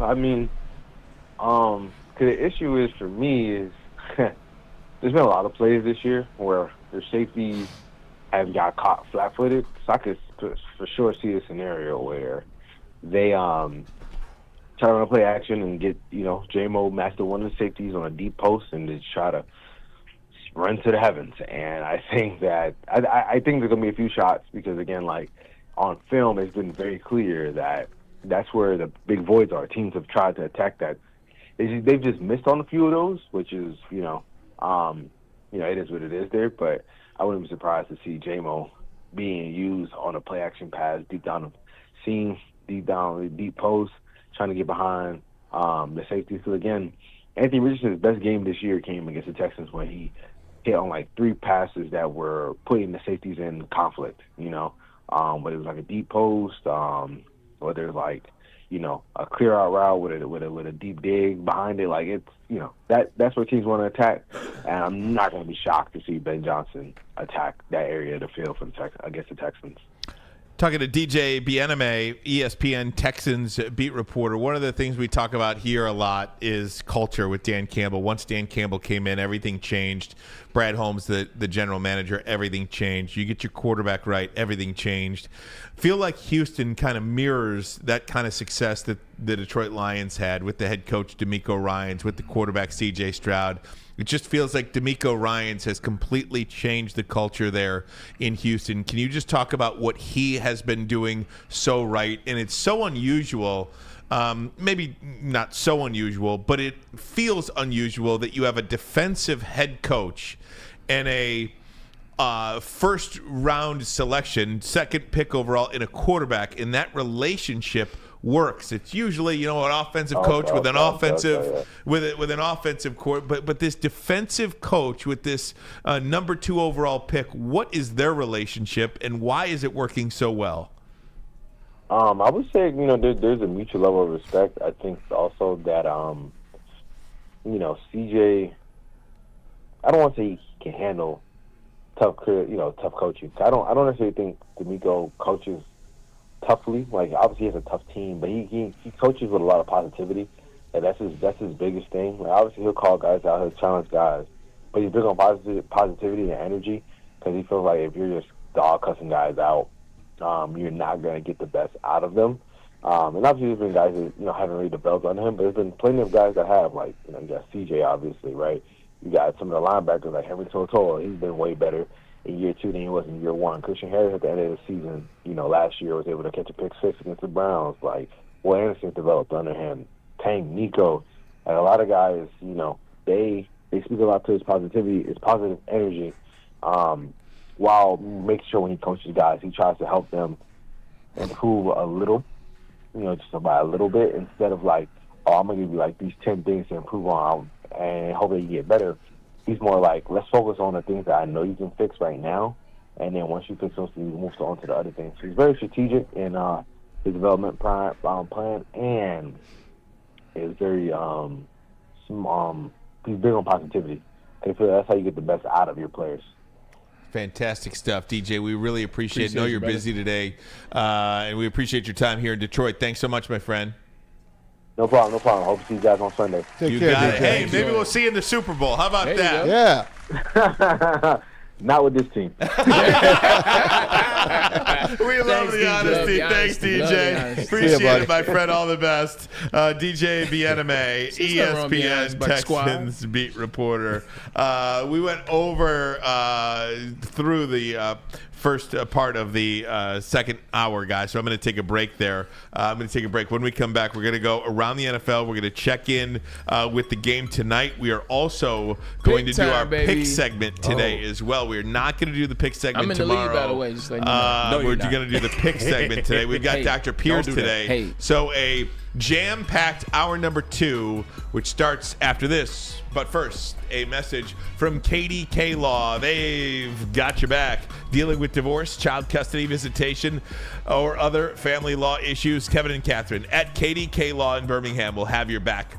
10-plus years of experience, 24/7 availability. Just scan the QR code right there or call 248-971-0476. 248-971-0476. Say Woodward Sports sent you, and KDK will pay your filing fee. KDK Law, they've got your back. Speaking of your back, you can get your neck shaved along with other things at Lady Jane's Haircuts for Men. Walk in today at one of our many locations, open 7 days a week. Sit back, relax, enjoy a $20 haircut special. Scalp massage, hot lather neck shave, and hot towel treatment from one of our talented stylists. Take advantage of our $20 haircut special. Just scan the QR code, top left-hand corner of the screen right there, and you can get a coupon code today. Lady Jane's Haircuts for Men, open 7 days a week. Walk-ins are always welcome. Lady Jane's Haircuts for Men, it's wicked awesome. How do people feel about getting a Planet Fitness membership for $15 a month? How do they like working out in a clean and spacious gym that's filled with equipment for every workout? And how about free fitness training in the judgment-free zone that leaves them feeling energized all day long? Join Planet Fitness today with the free PF app, online or in club, and start getting that big fitness energy for $15 a month. Can't get enough Lions coverage? Make sure you catch all Woodward sports shows every game day. Wake up with Woodward and Maine, giving you the latest insight into the Lions locker room and press conferences. Then join the Lions pregame show, highlighting key matchups, injuries, and what to watch for during the game. Follow all the ups and downs of the live game action with our Woodward Watch Party live on YouTube and WoodwardSports.com. After the game, check out the instant fan and host reactions with the Lions postgame show. Every game, it's wall to wall, kneecap-biting, high-fiving, chest-pumping Lions coverage. Hell yeah! Only at Detroit's #1 sports network, Woodward Sports. Woodward Sports, let's go! Walk into any Lady Jane's Haircuts for Men today. Open 7 days a week. Sit back, relax, and enjoy precision haircut, scalp massage, hot leather neck shave, and hot towel treatment from one of our talented stylists. Step up your game this season and take advantage of our $20 haircut special. Scan the QR code and get your coupon today.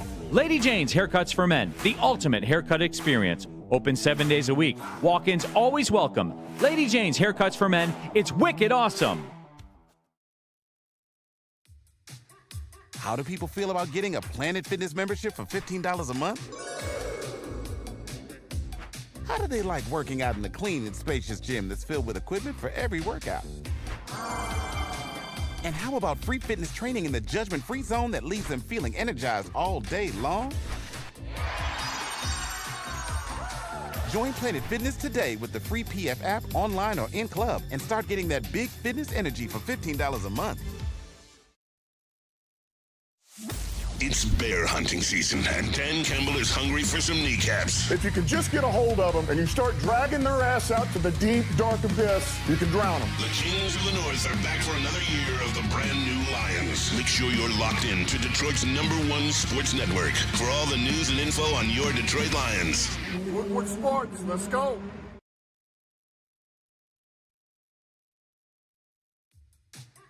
How do people feel about getting a Planet Fitness membership for $15 a month? How do they like working out in a clean and spacious gym?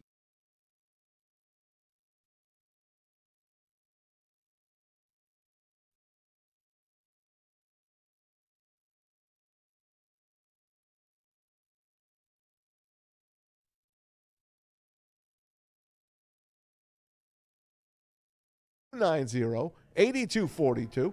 Or check him out online, markwhitesells.com. Again, Mark White, call him today, 248-290-8242 to make your dreams come true.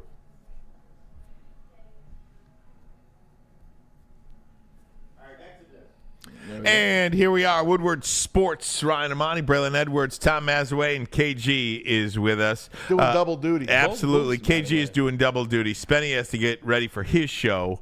So, Appreciate it, big fella. And we want to say thanks to Spencer Raxter, does the Big D show, and, of course, the heavyweights coming 5 to 7 p.m. if you're going to watch live here on Woodward Sports Network. So, I want to come to you, Tom Mazaway, because we are going to do our pick segment. But before we do our pick segment, you've got a strong feeling tonight about the Cincinnati Bengals and Baltimore Ravens Thursday night football. Let's talk about this. This is a big game for Cincinnati. Huge. This is a big. I don't know who this is a bigger. It's for Cincy. It's for Cincy. Bigger game for Cincinnati because if they lose, they're done.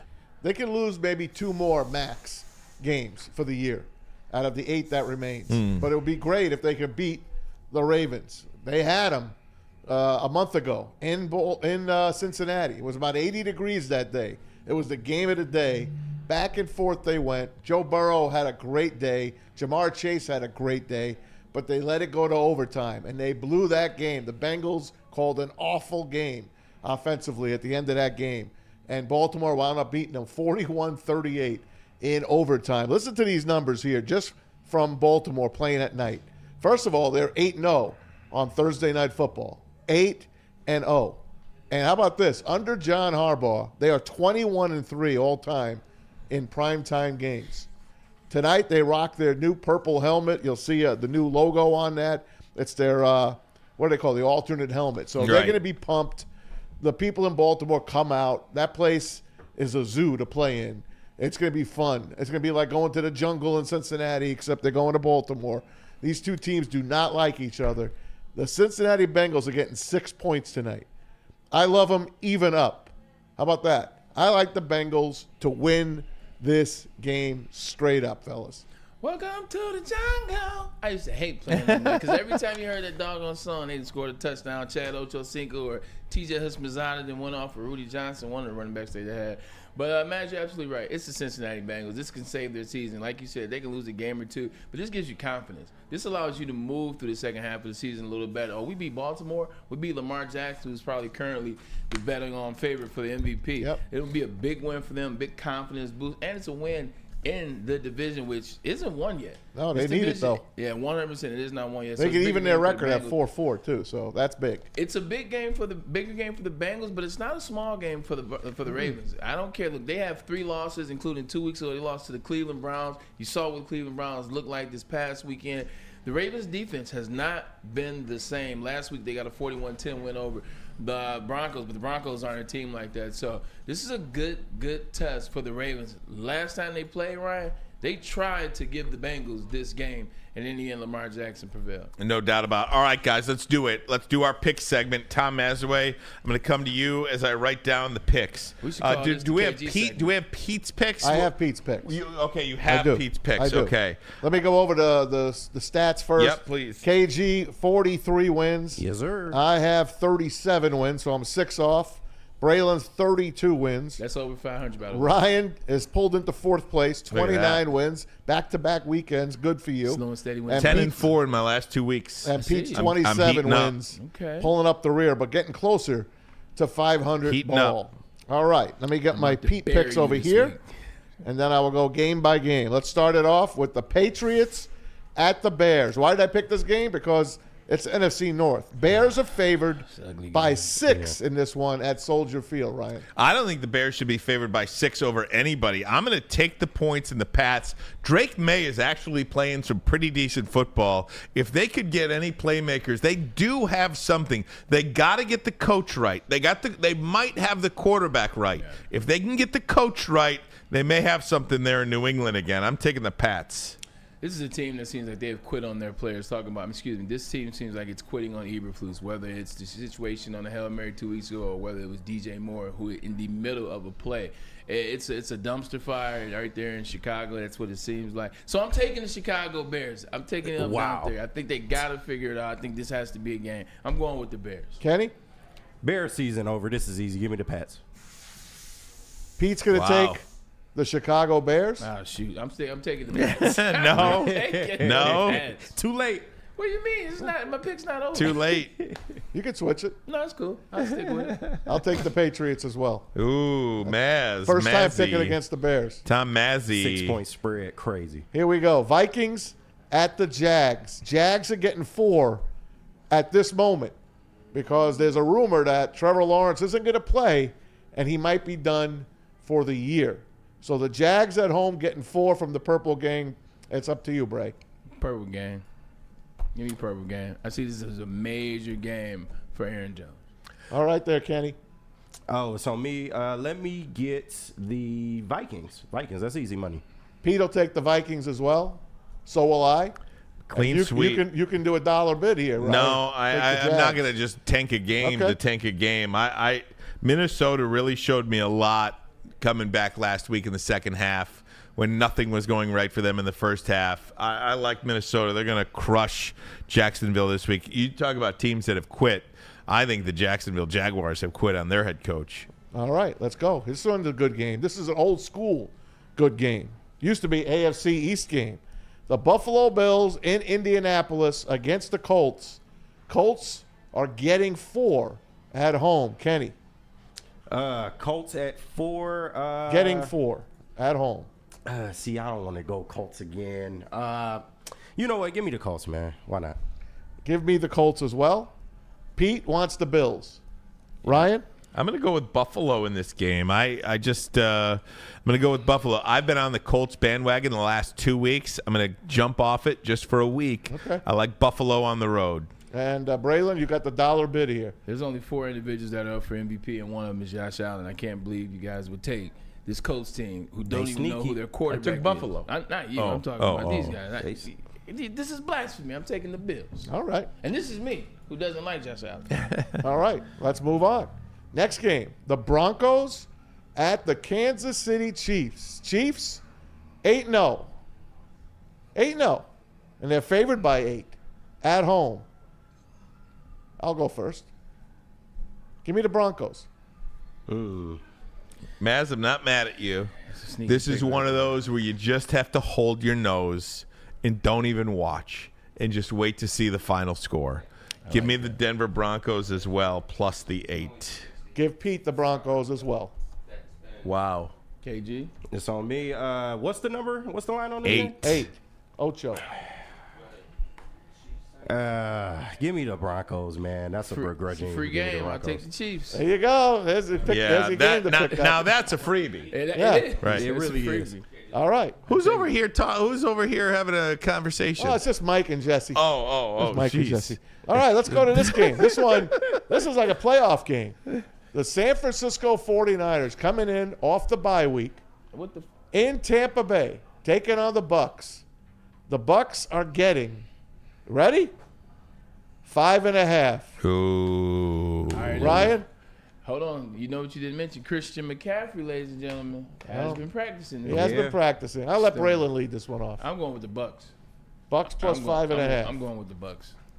You're giving me 5.5. Man, I'll tell you, I'm going to go Tampa as well. You want to talk about showing you something.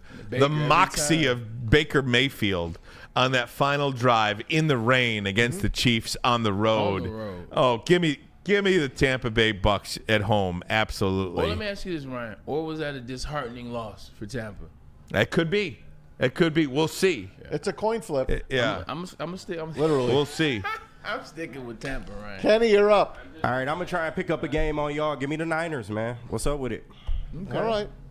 I'm going to take the Bucks. So will Pete. So, Kenny, you got the Niners on your own. That's a gimme. Wow. That's a gimme game. So No wonder he's leading us. All right, let's go. This one's a good one. Yeah. 2 first-place teams going at it. Ooh. 2 teams that you didn't think would be in first place. The Pittsburgh Steelers traveling to Landover, Maryland to take on the Washington Commanders. Commanders, a 2.5-point favorite. Kenny. Give me the Commanders. Ryan. I got Washington as well. I think better quarterback, better coach. Pete will take Washington. Actually, I take that back. Mike Tomlin is. I keep the Washington, but Mike Tomlin has been as good a coach as any in the league this year, specifically. Usually, a lot of times, those guys have been in one place for so long, they fizzle out, they get stale. I thought Tomlin was one of those guys, but I'll give him credit. He's reinvented himself. He has completely reinvented himself in Pittsburgh. I like Tomlin, but I like Washington this week. Pete takes Washington as well. I'm going with the black man. I'm going with the black man. It's a good pick, I'm going to take Mike Tomlin. Look, man, this defense is playing some stout football. He's playing really good and allowing Russell to be able to do the things he's not doing.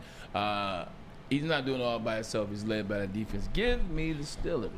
Give me the Skins. Try to pick a game up, man. I like the pick. That's another good thing that you just picked up. You just have a 6-2 team you just took on your own. That's a great pick. Yeah. Here's one. Old school. Eagles at the Cowboys. How about them Cowboys with Cooper Rush? How about they're dead? 7 points the Cowboys are getting at home. Is it the last stand, Ryan? Give me Cooper Rush. Oh, come on, Ryan. I'm telling you. Give me Cooper Rush. No. I've seen this dude light up the scoreboard before. And I think he's got another opportunity to do it again. I'm not calling for the upset, but I am calling for the cover, and I certainly would not be shocked if the Dallas Cowboys stopped the Philadelphia Eagles for just 1 week, slowed them down a little bit. Give me Dallas. No. When Cooper Rush led that assault, that was a much different looking Cowboys team. I can't think of the wide receivers that they had, but Noah Brown was one of the wide receivers. They had another wide receiver towards ACL. Give me the Eagles. Philly? Give me the Eagles. Kenny. Easy money, Eagles. I told you, I'm never picking the Cowboys. Eagles are heating up too right now, Kenny. Like, they're starting to catch the groove. They are. Pete's taking Philly. You taking Cowboys, aren't I'll take Dallas last time. Y'all crazy. Last time. That is last time. Nope. I This bet is why against y'all them last losing, week. man. I did. Yeah. I took Atlanta last week. This is it. You're home. Jerry Jones. I could just see his face in the owner's box. He's got that Sheila Hamp look from 4 Thanksgivings ago when she was covering her face when the Texans was smashing the Lions. He's got this is his last stand, man. You know what, man? Last stand. I'm gonna make this. This is my lock of the week.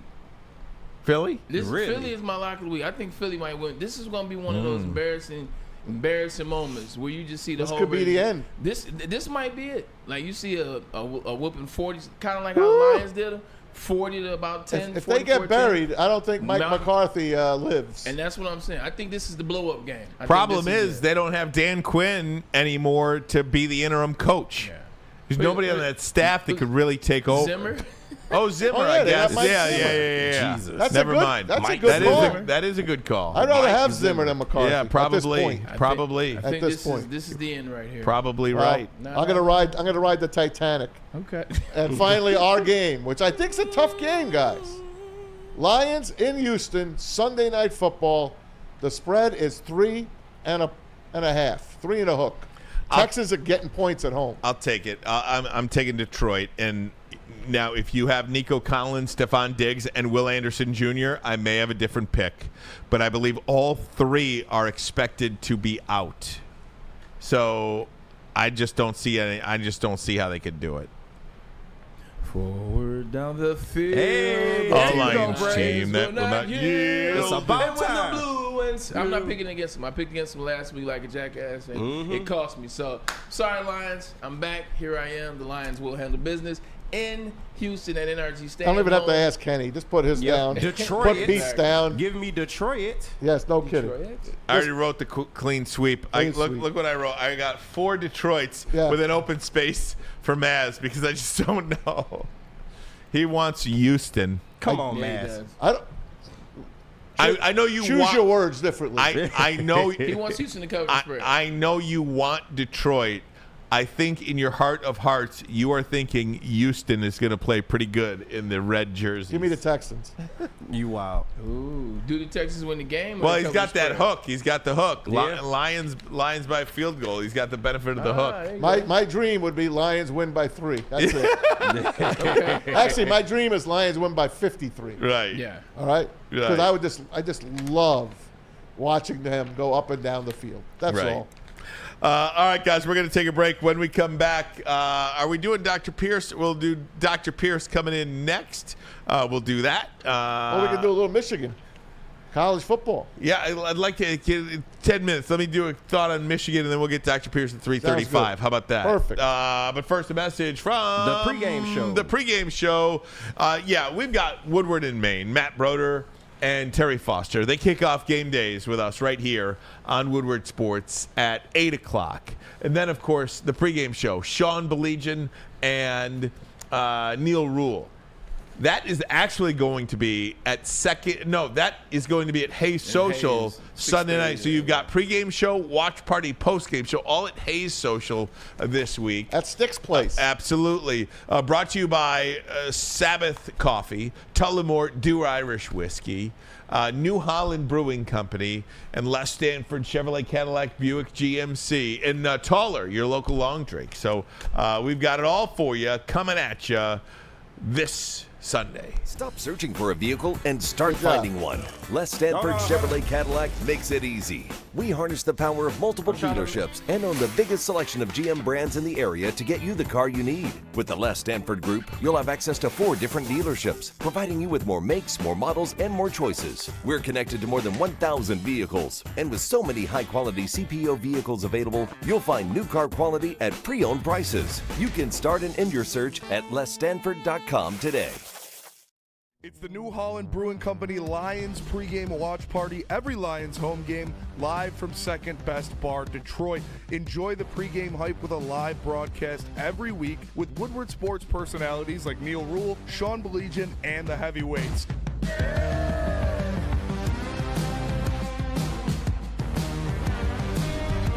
Brought to you in part by Sabbath Coffee and Les Stanford Automotive. Great drinks like Tullamore Dew Irish Whiskey, Tangerine Space Machine, Taller Long Drink, great environment, and even better food. It's the New Holland Brewing Company Lions pregame watch party live from Second Best Bar, Detroit. Brought to you in part by Sabbath Coffee Roasters and Les Stanford Automotive. Come get some. Love Woodward Sports? Love wearing clothes? Then you should be wearing Woodward Sports clothes. Check out our full line of merch at woodwardsports.com. Just click on Shop. We have all your favorite designs, like Dan Campbell kneecaps, Woodward golf, and of course, our own logoed out merchandise. Men, women, infants, kids all love Woodward Sports. Impress your friends. Impress your boss. Impress your dog. Buy Woodward Sports merch today. Walk into any Lady Jane's Haircuts for Men today. Open 7 days a week. Sit back, relax, and enjoy precision haircut, scalp massage, hot leather neck shave, and hot towel treatment from one of our talented stylists. Step up your game this season and take advantage of our $20 haircut special. Scan the QR code and get your coupon today. Lady Jane's Haircuts for Men, the ultimate haircut experience. Open 7 days a week. Walk-ins always welcome. Lady Jane's Haircuts for Men. It's wicked awesome. And I am here to tell you about Sabbath Coffee Roasters. Fuel your Lions fandom with the perfect cup and become a subscriber of Sabbath Coffee Roasters. Whether you're gearing up for a big game or savoring a quiet morning, Sabbath Coffee Roasters has you covered with fresh, locally roasted specialty coffee delivered right to your door. Head to www.sabbathcoffeeroasters.com. Choose your favorite roast, and we'll give you 25% off if you use code Woodward off your first subscription order. That's a lot of money, y'all. Awake, unwind, and support local, and enjoy game day right with Sabbath Coffee Roasters. Hey, welcome back, Woodward Sports Network. Ryan Ermanni, soon to be Braylon Edwards, and Tom Mazaway. KG is with us as well. Guys, Michigan plays a football game this week against an Indiana team that will not yield. No, and this is I think this is a CBS game too. It is for Indiana. Everything feels like a first for Indiana this week. Look, Michigan's going to get trucked. It's just we're just taking our comeuppance. That's it. You know, after a 15-0 national championship season, this is just what it is for us. Michigan's going to get trucked on Saturday against Indiana. What are they getting? 2 touchdowns, I think. 14 points. Yep. And, the spread is 14? Yeah, it's not great, but it is what it is, and you just hope for better times. I really don't even know what to say about Michigan football anymore other than this is as detached as I can remember feeling about Michigan football. I really do feel detached from the program. It's crazy that, you're coming off the national championship. Michigan faces 3 teams that are in the top 10. 2 teams back-to-back. They're undefeated. Oregon was undefeated last week. Indiana comes in undefeated number 8 this week, and then they play Texas early on in the season. That's a tough schedule, especially when you did not do the things necessary to prepare yourself for the next run post-Jim Harbaugh. So it's just a disappointing season. We keep saying it. It is what it is, and it's one of those things where you might turn on for a second in the beginning, but once you see that first route, that first 10 points where you're like, I'm out of here. I'm out. Can I play this for you, though? Because this is Wink Martindale. Yeah. This is great. Can Kenny find that on the board? All right. So Wink Martindale, former defensive coordinator for the New York Jets. Giants. Giants. Now the defensive coordinator for the Michigan Wolverines. Listen to this. At his media availability, this is what he had to say about the Giants, his former employers. Sure. I mean, it's like I haven't sat down and thought about the long haul. When you're 61, you just try to think about tomorrow. I'm glad that I'm here. I love the players that we have. I think that it's obviously a different game, but it's a lot better than being in some places that are 2-7. Ooh. He hated his time there. I feel like Brian Him and Daboll and him did not get along. Well, I mean, and it's easy to understand that, right? It's now easy to understand what a toxic place that is. Even John Mara, the owner, is like, what are you guys doing here? That is going to be a completely clean house. New GM, new head coach, new quarterback next year. Not really, because John Mara stepped up and said they're both coming back. I know that's what he said. I know, but it's gross. As a Giant fan, to me, that's gross. And poor Daniel Jones, he's just not it. He's not it. He'll be a good backup, He's not a starting quarterback. He definitely ain't no poor Daniel Jones because they paid him last Yep. year. He's rich poor Daniel Jones, to your point. Yeah. It's a funny thing, though, when you look at guys like Daniel Jones. Like, people hate Daniel Jones, I'm sure, in New York. We don't like bad players on He's our a teams smart either. guy, too. But again, like, when the Giants picked him at 6, people were going nuts. From Duke. And it's like, how do you, he's not going to unpick himself. Right. He's not going to be like, no, I don't deserve that contract. Don't pay me $45 million a year. Like, it's kind of how I feel about Sharon Moore a little bit. Yeah. He's not going to say, no, don't hire me. He's not going to say, no, don't. I don't want that. I don't want this contract. No, I'm not going to sign this contract extension. I don't deserve that. Ernie Accorsi thought he was the smart guy in the room. Yeah. Remember how the Lions used to be the smartest guy in the room? Yeah. Well, he thought he was the smartest guy in the room because no one in a million years thought Daniel Jones was going to go in the first round, let alone in the top 10. And he's like, that's who we're taking. Pretty And incredible stuff. Here it is. They are a dumpster fire. You know what happens is sometimes owners, they fall in love with players. And you look at the Mara family, and although the Mara wants to talk about what are we doing here, and Joe Shine, those guys, they fell in love with Daniel Jones. They fell in love with his height. They fell in love with the look. He reminded them of Eli Manning. And that's what came out. He learned so much of Eli Manning, his demeanor. They loved that he went to Duke. So it was once they got the hooks on him, once that's who they wanted, it didn't matter about the GM, it didn't matter about the coach, it didn't matter what was said. When the owner sinks one, especially when you're one that has Super Bowl rings, it's nothing you can do. You're handicapped at that point. The only guy that could save the Giants, Bill Belichick. No, Arch Manning. Oh, there you go. Maybe 2 years away. Is that, you think so? Yeah. I think Belichick would be a good hire for them. It'll be a great finish for him. What I like Bill Belichick to coach, not to be a GM, but to coach this team. But I don't think he would do that. His head is too big, and he's too proud. He's like, I know what I'm doing still, and he'll go out and draft a kicker in the 4th round like he did with the Patriots. So I don't want that Bill Belichick. I want the old defensive coordinator Bill Belichick that helped Bill Parcells. Hell, bring Parcells back with him too while you're at it. Hey, man, you know what, though? You're absolutely right. I think humble pie makes people change, though. Maybe. And Bill Belichick had to eat humble pie. He went through that process. He interviewed how many times with the Atlanta Falcons? He went down there 2 times, thought he had it sold up, thought because of his resume, because of the 7 rings, well, if you include the Giants, because of his 9 rings, and all the doors were closed. And nobody wanted him. I guarantee you, if he gets another opportunity, he'll be a different version because he understands that he was almost out of football for good. He was going to be a Falcons head coach, but Bob Kraft told Arthur Blank, don't do it, man. All right, guys, we're going to take a break. When we come back, it is our weekly chat with our good friend Dr. Jeff Pierce, our WSN injury insider. Going to ask him about this Josh Paschal situation with the mass on his shoulder and some of the things that he's had to do to get ready to play this week against the Houston Texans. We'll do that next, but first, a message from 1800 Tequila, man. Let me tell you about the best tequila in the game. 1800 Tequila, the official tequila of Woodward Sports Lions watch parties and post-game show. Join 1800 Tequila and Woodward Sports every Lions game live at Hayes Social in Shelby Township and celebrate those wins. Got another one coming this Sunday with Smooth 1800 Tequila, the proud sponsor of your and our Detroit Lions. 1800 Tequila, the best taste in tequila, and please drink responsibly. Stop searching for a vehicle and start finding one. Les Stanford Chevrolet Cadillac makes it easy.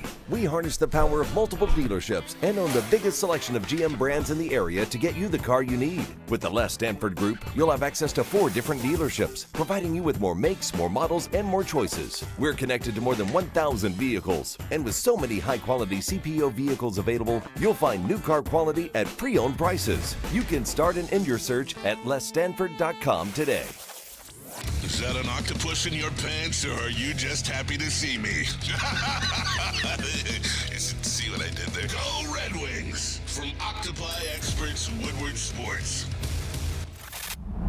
Love Woodward Sports? Love wearing clothes? Then you should be wearing Woodward Sports clothes. Check out our full line of merch at woodwardsports.com. Just click on Shop. We have all your favorite designs, like Dan Campbell kneecaps, Woodward Golf, and of course, our own logoed out merchandise. Men, women, infants, kids all love Woodward Sports. Impress your friends. Impress your boss. Impress your dog. Buy Woodward Sports merch today. the New Holland Brewing Company Lions pregame watch party. Every Lions home game live from Second Best Bar, Detroit.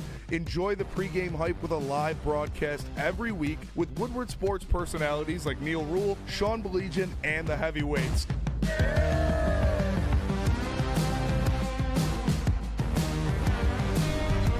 Brought to you in part by Sabbath Coffee and Les Stanford Automotive. Great drinks like Tullamore Dew Irish Whiskey, Tangerine Space Machine, Taller Long Drink, great environment, and even better food. It's the New Holland Brewing Company Lions pregame watch party live from Second Best Bar, Detroit. Brought to you in part by Sabbath Coffee Roasters and Les Stanford Automotive. Come get some. Hey, welcome back. It is our time now for our weekly chat with our good friend, Dr. Jeff Pierce, our WSN injury insider, Michigan Sports and Spine. Dr. Pierce gave us some goodies. You've got an event tonight. Look at these goodies we got. Athletes Unlimited. What do we got going on here, Doc? It's our big event. It's our second annual. It's actually our 28th year, but we started doing Topgolf. This is our second one for Athletes Unlimited, which is all the impaired athletes that you see around town. We sponsor the basketball, the sled hockey. Actually, with Vladdy, the sled hockey got a lot of press this year. If you remember those reports, Vladdy finally got back on the ice and was shooting pucks with every vengeance that he's been holding back for the multiple years he's been off the ice. So half the team will be there. We got our Olympic athletes going to be there. Shell Angelelli, the most decorated Olympian in the state of Michigan. So it's going to be a great event.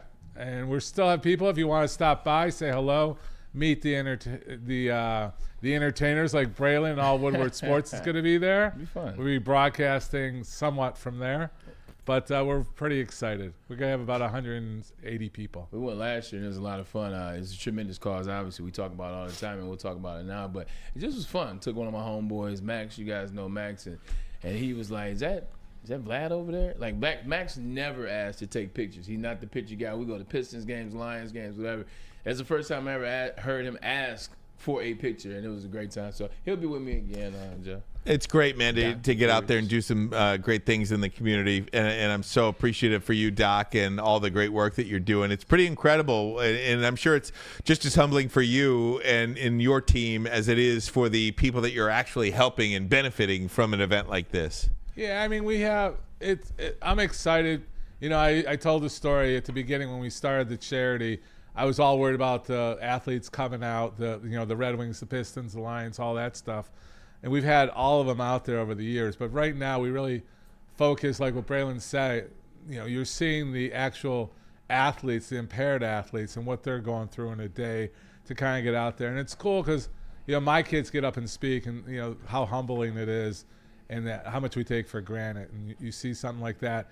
And we have them playing, so you're going to see adaptive sports playing right there at Topgolf. So it's going to be fun. And again, for anybody that wants to get out there tonight, what do they do? Just show up? At this point, you show up around 6 o'clock. Tell them you heard from Woodward Sports, and we'll figure out a spot for you. That's awesome. Great stuff. All right, Doc, let's get into this.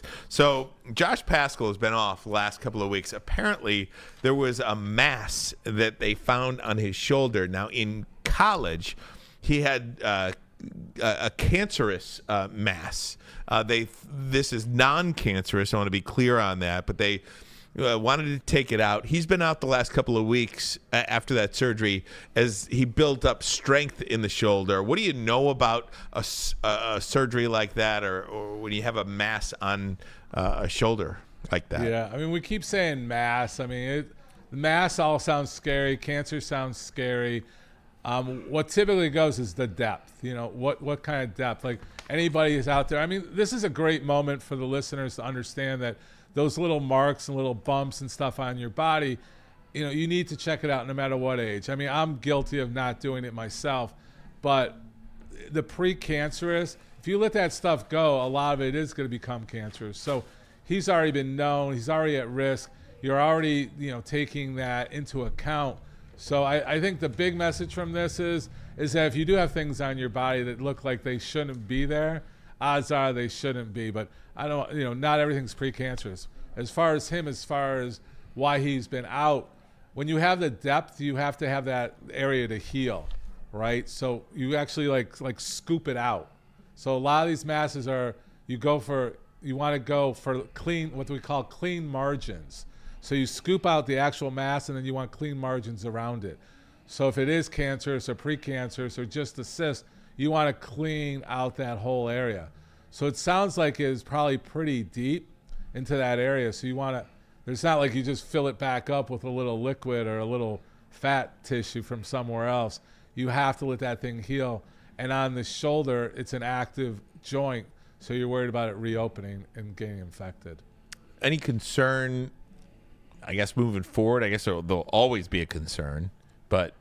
No, I mean, he's at risk, so he's going to have, 6-month checkups, things like that. As far as playing, once that thing heals, he's a young guy. It's going to heal up. He's going to have a nice little scar, but it shouldn't affect his play. And, the Lions get back a guy in Jamison Williams this week, not out with an injury, but nonetheless, he's back.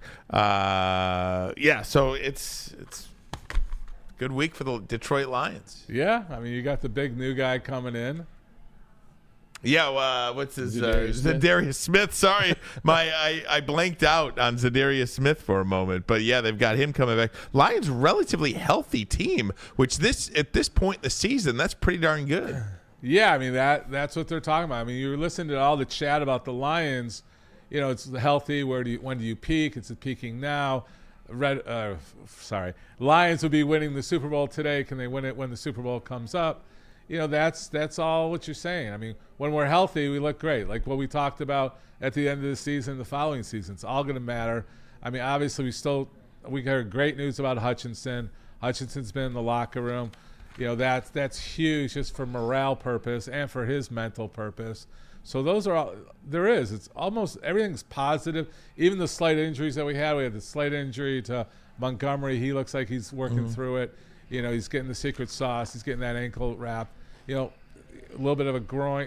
Everything seems to be minor right now. I think they're managing it well. They're resting him well. So we're looking forward to this week and the next couple of weeks. What do you think Aiden Hutchinson is going through right now, still on his track? What's it been, about 4 weeks now since the surgery? At least 3 weeks. It's been 3 to 4 weeks.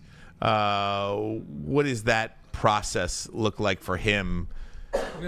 We talked about what's I think the first 2 weeks were huge. Like we wanted to hear things like he's in the locker room, he's up, bearing weight, doing things like that. I think we're hearing all the positives for Hutchinson. I think his mental, like the message came out from the family that he's still, getting his head around what happened. Mm-hmm.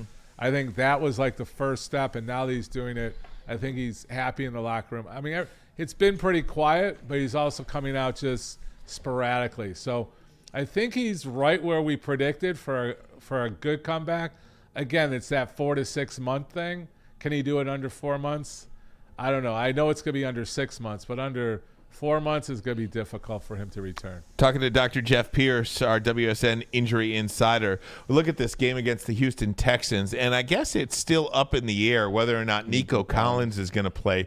Nico Collins, a former Michigan wide receiver, absolute standout with the Houston Texans, on IR because of a hamstring injury.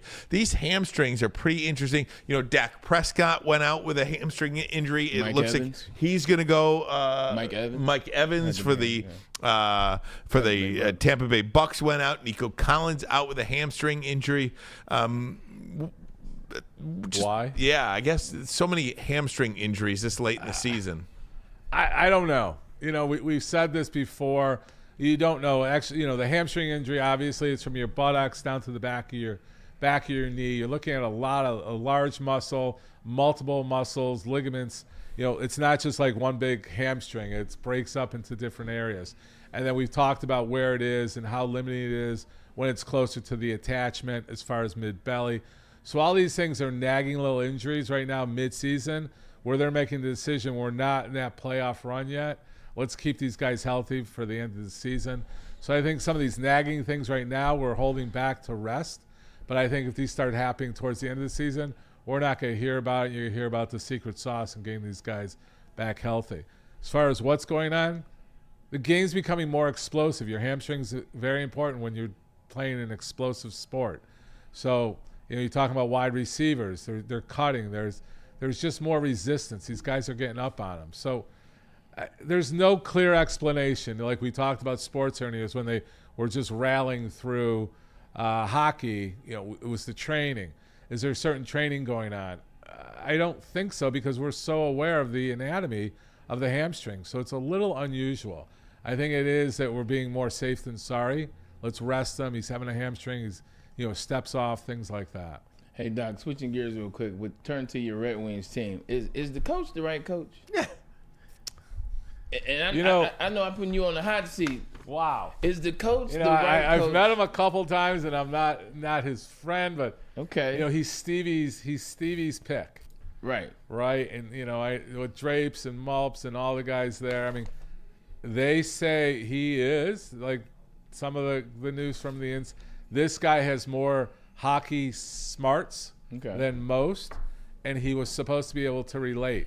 We have a lot of talent on the Red Wings. They had a great game against Chicago last night. 4 goals, I saw that. Yeah, Chicago's not in their best form right now, but we're still, a win's a win.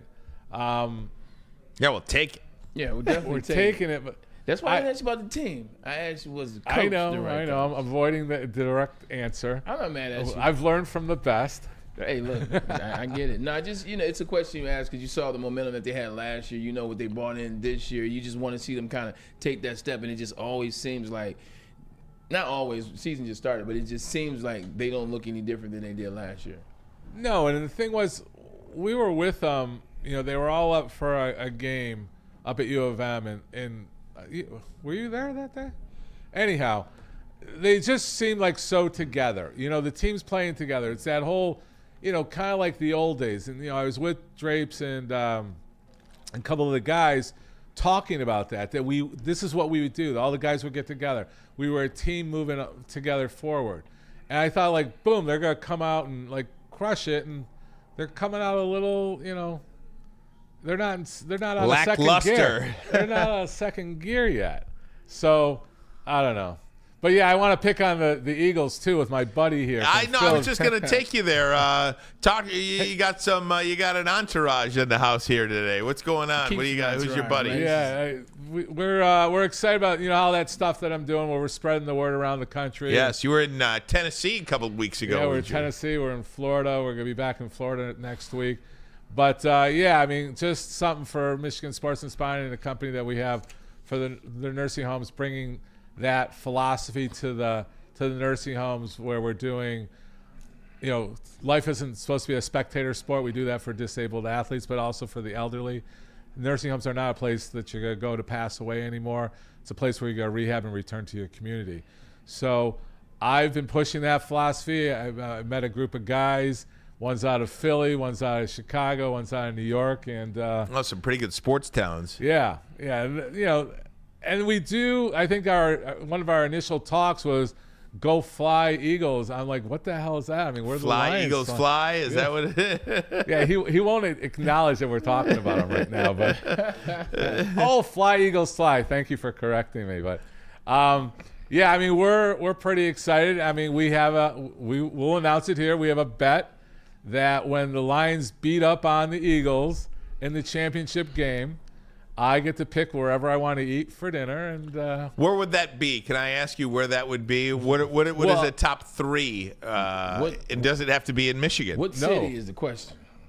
He lives down in Florida, so it's probably somewhere in South Miami. Mastros in Las Olas. He's putting out their poppy steak. Oh man, we're not. I want to go with you guys there. That's right. And if I lose, we're taking them to like Mario's downtown. Ooh, that's pretty good. Coney Island. That's right. We'll get a Coney Island tonight. But yeah, no, I'm very appreciative of them coming in.